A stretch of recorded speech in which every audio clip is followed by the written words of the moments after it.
보겠습니다. 오늘 말씀 열왕기하 9장 26절을 보겠습니다. 열왕기하 9장 26절. 제가 가진 성경으로 구약 성경 576페이지. 열왕기하 9장 26절 한 절만 보겠습니다. 찾았으면 아멘 합시다. 우리 다 같이 합독해요. 시작. 여호와께서 말씀하시기를 내가 어제 나봇의 피와 그의 아들들의 피를 분명히 보았노라. 여호와께서 또 말씀하시기를 이 토지에서 내게 갚으리라 하셨으니 그런즉 여호와의 말씀대로 그의 시체를 가져다가 이 밭에 던질지니라 하는지라. 아멘. 감사합니다. 앉아주십시오.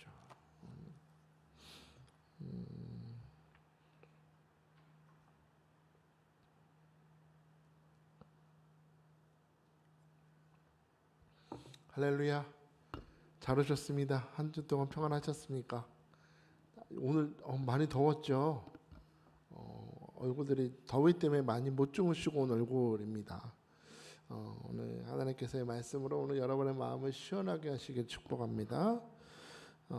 여러분 며칠 전 7월 20일이죠. 며칠 되지 않았는데 우리가 알다시피 굉장히 생각지도 못한 사건이 벌어졌습니다. 자신의 생일에 생일상을 차려준 아들에게 사제 총기를 발사해서 그 아들이 사망했습니다.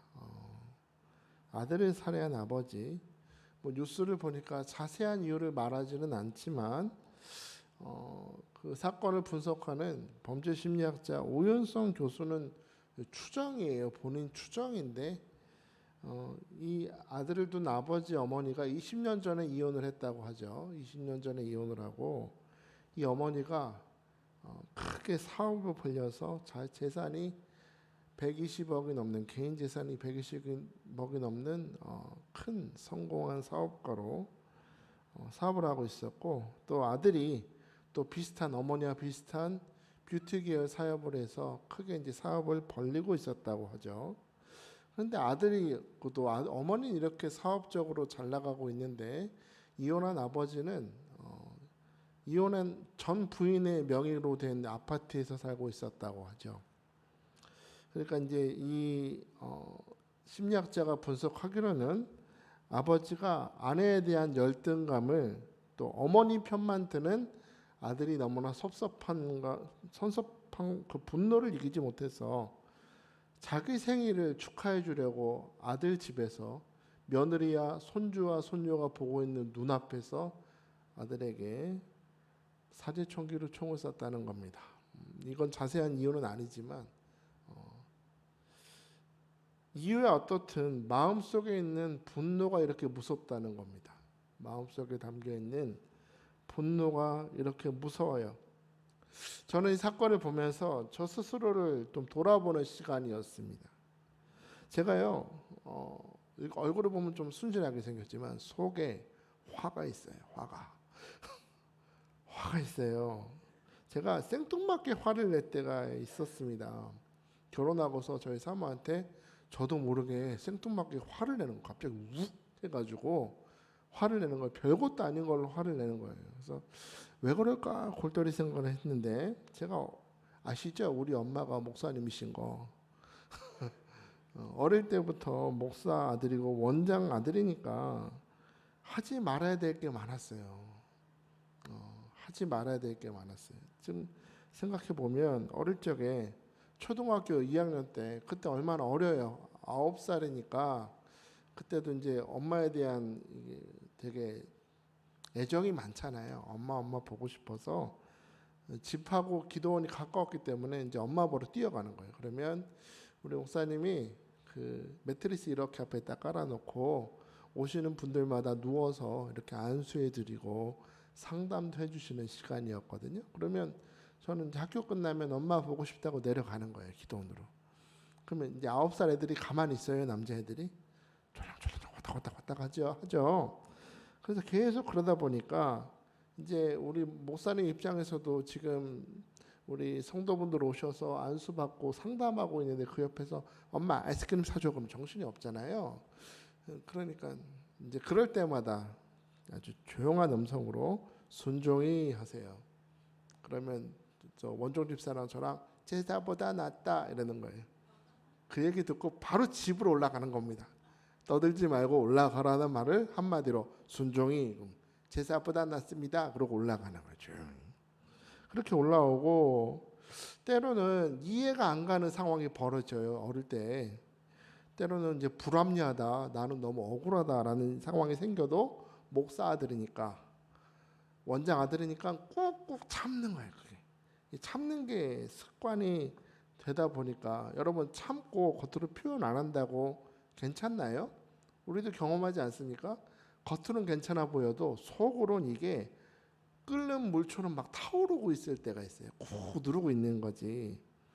그런데 어릴 때는 참았는데 이 나이를 먹고 어른이 되다 보니까 이제 나도 모르게 올라오는 겁니다. 그게 부모님 잘못이 아니에요. 제가 혼자 참는 거지.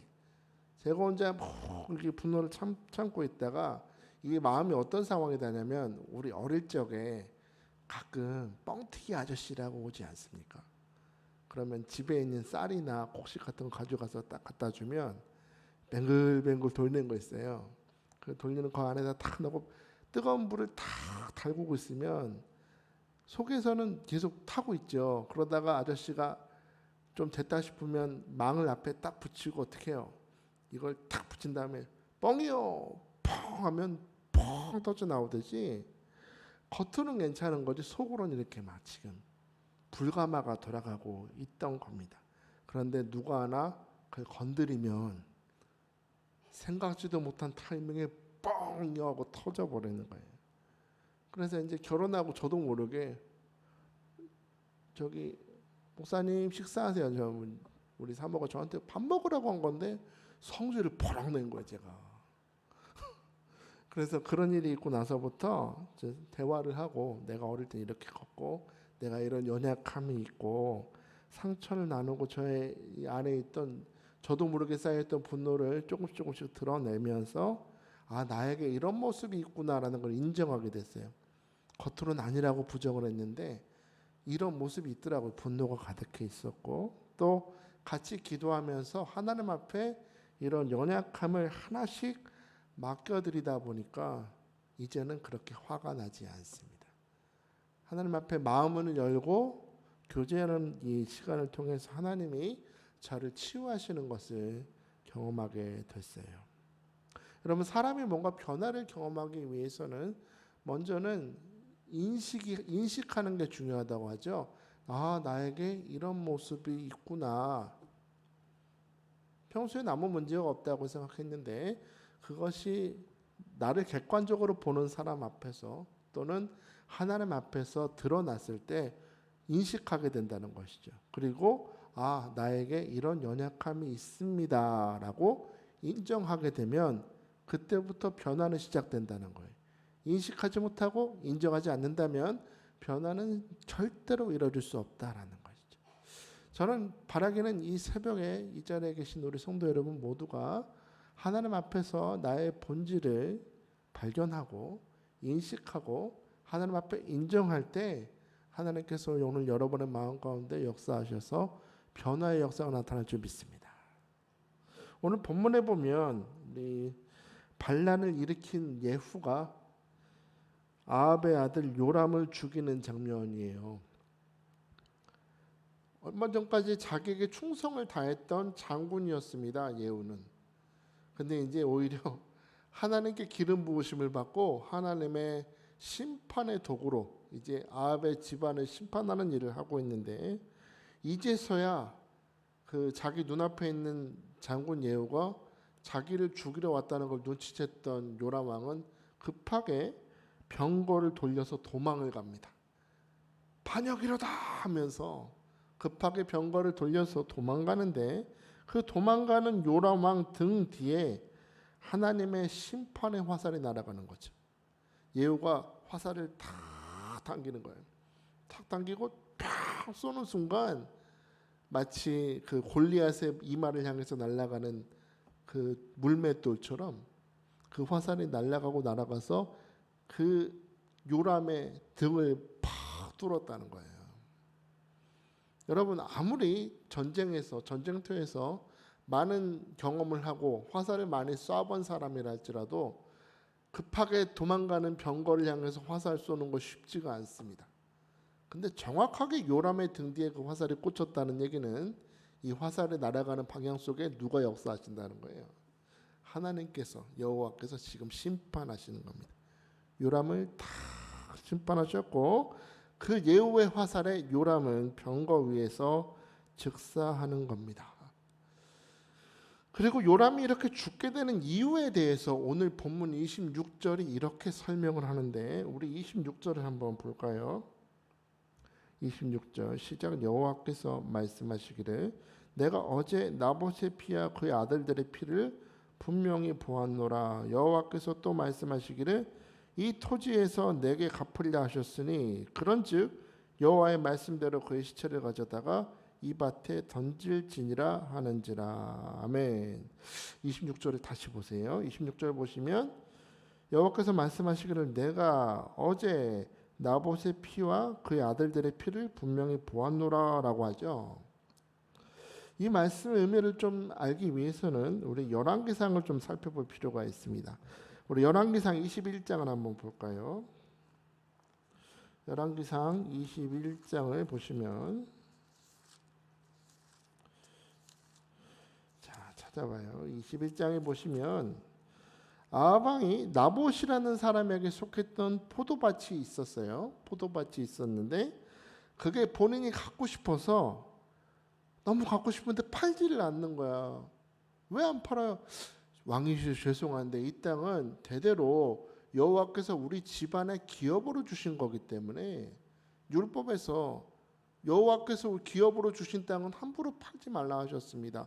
우린 말씀을 지키는 집안이기 때문에 팔 수 없습니다. 딱 버틴 거예요. 그랬더니 그게 억울해서 밥도 먹지 않고 다 침대에 누워 있으니까 이세벨이 아유 왕이시여 왜 그렇게 밥도 안 먹고 누워 계십니까? 그랬더니 아니 내가 저 땅 갖고 싶은데 저놈이 안 팔어. 그랬더니 이세벨이 계략을 꾸며서 어떻게 꾸미냐면 거짓 증인을 2명을 세워요. 2명을 세워서 이 나봇이라는 인간이 여호와와 왕의 이름을 저주했습니다 라고 거짓 증언을 하게 만든 다음에 즉결심판으로 나봇이 돌에 맞아 죽습니다. 이 나봇의 포도원을 갖고 싶어서 거짓 증인을 세우고 모든 것을 나봇이 나쁜 놈을 만든 다음에 돌로 쳐 죽인 적이 있었어요. 이 모든 일을 하나님은 보고 계셨습니다.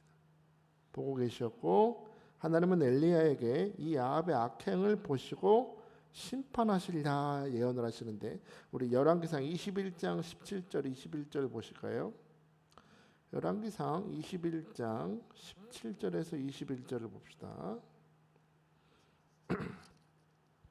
자, 시작. 여호와의 말씀이 디셉 사람 엘리야에게 임하여 이르시되 너는 일어나 내려가서 사마리아에 있는 이스라엘의 아합 왕을 만나라.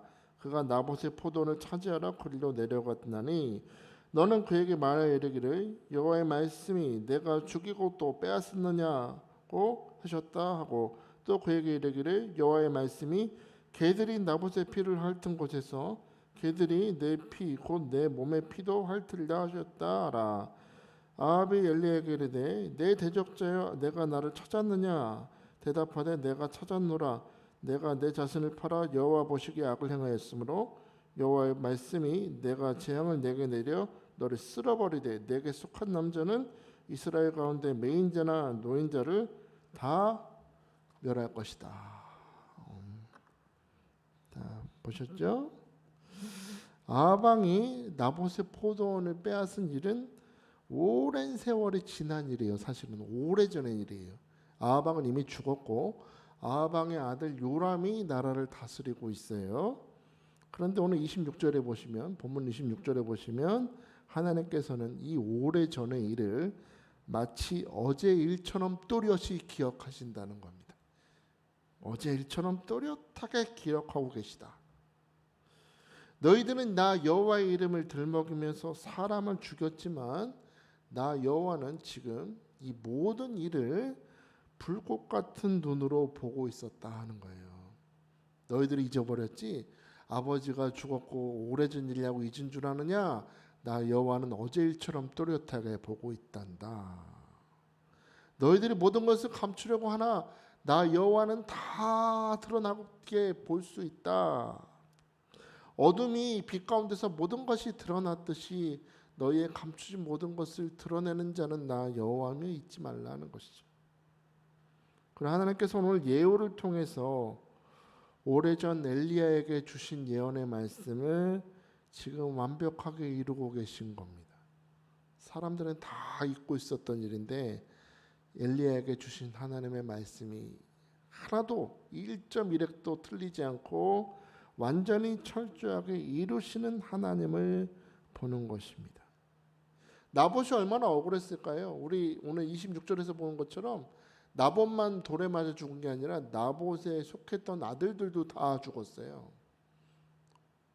아니 하나님의 말씀을 지키려고 팔지 않는다는 이 사람이 억울하게 돌에 맞아 죽었잖아요. 얼마나 억울할까요? 집안 사람들은.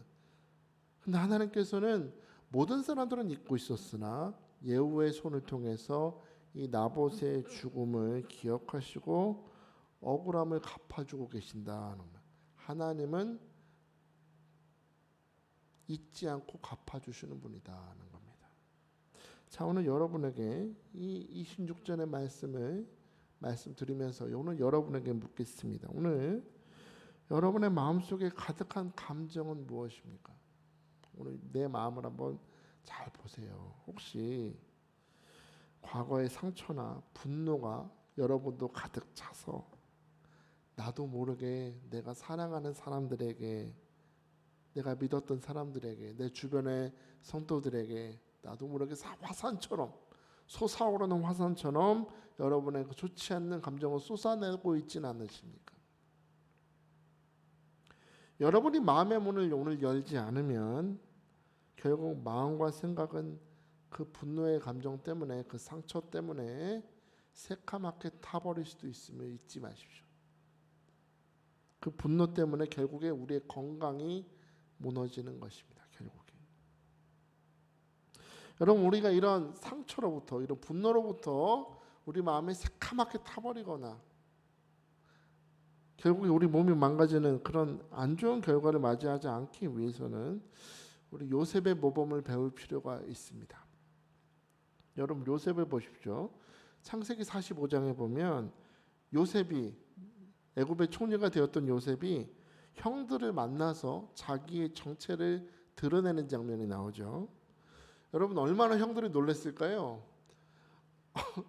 이 한 15년쯤 전에 노예로 살다가 끌려갔으니 죽었을 거다 막연히 생각했던 동생이 그 당시 최강대국이었던 애굽의 총리 대신이 되었으니 얼마나 놀랐을까요? 한편으로는 마음이 두려웠겠죠. 아유, 이제 우리 끝났구나. 이제 큰일 났다. 저 동생이 맘만 먹으면 우리 그냥 목 날아가는 건 일도 아닐 텐데 동생이 화가 나 있지 않을까, 우리를 향해서 분노를 쏟아내지 않을까 두려움에 딱 빠져 있을 때 그 요셉이 형들을 향해서 이렇게 말을 하는 겁니다. 창세기 45장 5절 보니까 당신들이 나를 이곳에 팔았다고 해서 근심하지 마소서, 한탄하지 마소서. 하나님이 생명을 구원하시려고 나를 당신들보다 먼저 보내셨나이다. 그래요. 자, 여러분 보세요. 요셉의 지난 13년간의 인생을 봅시다. 형들의 미움을 받았어요. 아니, 꿈 얘기한 게 뭔 잘못이라고 형들한테 미움을 받아서 억울하게 노예로 팔리고 그 보디발의 집에 팔려가서 충성을 다했는데 보디발의 아내에게 누명을 써서 감옥에 갇히고 또 꿈을 풀어줬더니 꺼내준다는 사람은 깨끗이 요셉을 잊어버리는 그 긴 13년간의 시간, 여러분이 요셉이시라면 그 13년의 시간을 어떻게 해석하시겠습니까? 그 긴 고난과 잊혀짐과 슬픔과 이런 시간에 대한 요셉의 해석은 자기 인간적인 생각이나 분노나 상처라는 감정에 기반한 해석이 아니라 그에게 꿈을 주시고 형통의 주로 함께 하시는 하나님에 대한 믿음에 근거한 삶을 해석하고 있어요. 나와 함께 하신 하나님, 내가 노예로 팔렸으나 나의 순간순간마다 형통을 주셨던 하나님을 믿는 믿음의 눈으로 내 삶을 해석해 보니까 어땠어요? 이것은 고난의 시간이 아니라 하나님이 우리 가족 야곱과 그의 형들과 이 나라 이민족을 구원하시기 위한 하나님의 섭리였습니다. 하나님이 나를 앞서 보내신 것입니다 라고 해석하는 거잖아요. 오늘 여러분의 삶에 대한 해석도 요셉과 같아야 될 줄 믿습니다. 내 감정이나 분노나 상처로 해석하는 것이 아니라 나와 함께 하신 하나님을 믿는 믿음으로 보니까 이 또한 나에게 복을 주시려는 하나님의 섭리구나. 오늘 내가 이 피곤하고 더운 가운데서도 이 새벽에 나와서 기도하게 하신 하나님은 복 주시는 하나님이시구나 라는 것이죠. 이렇게 하나님이 나를 앞서 보내셨습니다. 구원의 통로로 나를 보내셨습니다 라고 고백했던 요셉은 형들에게 이렇게 다시 한번 말을 덧붙여요. 창세기 45장 9절에서 11절 보니까 당신들은 속히 아버지께로 올라가서 아뢰기를 아버지의 아들 요셉의 말에 하나님이 나를 애굽 전국의 주로 세우셨으니 지체 말고 내게로 내려오사 아버지의 아들들과 아버지의 손자들과 아버지의 양과 소와 모든 소유가 고센 땅에 머물며 나와 가깝게 하소서. 흉년이 아직 5해가 있으니 내가 거기서 아버지를 봉양하리이다. 아버지의 가족과 아버지께 속한 모든 사람에게 부족함이 없도록 하겠나이다. 지금 당신들은 잠깐 배고픔을 좀 없애보려는 양식을 구하러 내게 왔지만 형님들 아직 흉년이 5년이나 남았습니다. 여기 곡식 얻으려고 더 이상 여기 왔다 갔다 하지 마시고 아버지와 당신들의 가족을 다 데리고 여기로 오십시오. 나와 가까이 있는 고센 땅에 머물러 사십시오. 나 애굽의 총리 되신 요셉이 부족함이 없도록 당신들을 돌보겠습니다 라고 말하는 겁니다. 저는 이 요셉의 말이 참 의미가 있는 것 같아요. 오늘 여러분이 이 새벽에 나와서 말씀을 듣고 하나님이 주신 은혜를 받는다고 해도 여러분의 삶의 자리에 흉년이 끝이 나진 않는다는 거죠. 어쩌면 여러분 여전히 눈물 나고 한숨 나고 성질 나고 상처받는 일이 아직 5년이 더 남아있을 수도 있다라는 겁니다. 그 순간의 감정, 순간의 상처를 치유받기 위해서 그냥 예배의 자리에 나오는 그런 습관 들이지 말고 하나님의 섭리가 합력하여 선을 이루기까지 여러분이 해야 될 일은 요셉이 말한 것을 기억하십시오. 내게 가까이 와서 사십시오.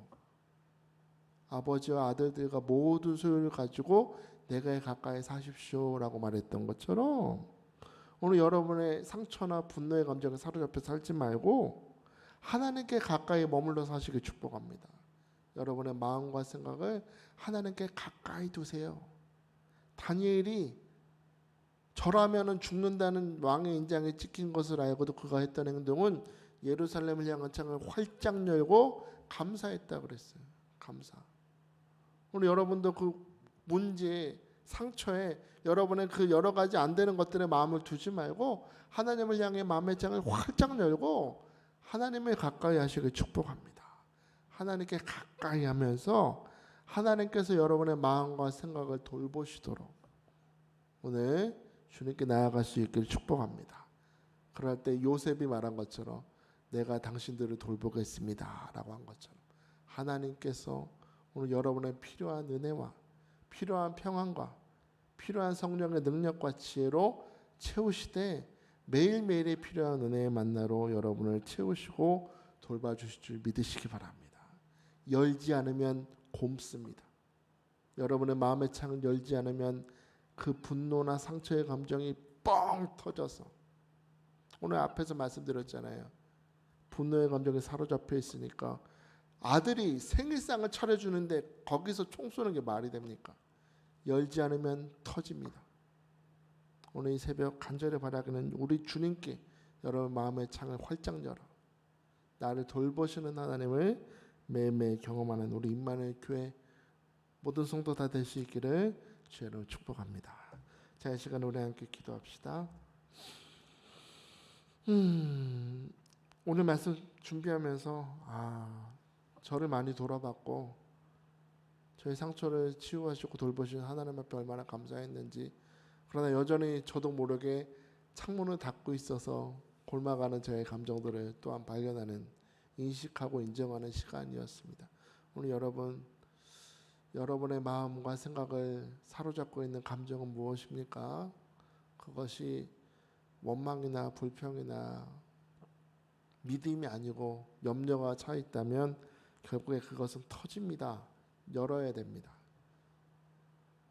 주님이 오늘 여러분을 돌보시겠다고 이 자리에 불러주셨으니 오늘 여러분의 삶의 모든 문제를 주께 맡기고 하나님께서 돌보시도록, 비록 나는 흉년의 때를 살고 있지만 하나님 안에서 나를 돌보시는, 매일의 삶에 하나님이 나를 돌보시는 은혜가 나를 붙드신 줄 믿습니다. 오늘 고백하면서 오늘 겸손히 두 손을 드시고, 하나님, 감정에 사로잡힌 자가 아니라 하나님의 선하심에 온전히 붙들려 사는 내가 되게 하여 주옵소서. 두 손을 높이 드시고 우리 간절히 주의 이름 부르며 부르짖기도 합니다. 주여, 주여, 주여. 할렐루야. 주님을 찬양합니다. 오늘도 말씀을 통하여서 나를 돌보시고 아버지 하나님, 오늘도 채워주신 하나님을 만나게 하심을 감사합니다. 아버지 하나님, 우리 하나님은 어떤 분이십니까? 세월이 지나고 사람들에게 잊혀져도 하나님은 사람들의 억울함을 풀어주시고 결국에 그 마음에 아버지 하나님 평안으로 채워주시며 우리의 눈물을 닦아주신 하나님, 우리의 원수를 갚아주시는 하나님이심을 깨달았습니다. 아버지 하나님, 오늘 이 시간 그 하나님 앞에 우리 마음의 창을 활짝 열게 하시고 아버지 하나님, 염려나 근심이나 상처에 사로잡힌 인생이 아니라 나를 돌봐주신 하나님께 온전히 사로잡혀서 비록 흉년의 때를 지나가고 있으나 낙심하지 아니하고 아버지 하나님 고센 땅에 머물면서 모든 것을 돌봐주겠다고 말씀했던 요셉과 같이 나를 돌보시는 하나님으로 말미암아 마음의 감사와 평안과 아버지 하나님 은혜로 체험 받았어 오늘도 내 잔이 넘치도록 나를 돌보시고 채우신 하나님을 말미암아 감사와 찬양으로 살아갈 수 있도록 우리 성도들 그렇게 붙드시고 축복하여 주시옵소서.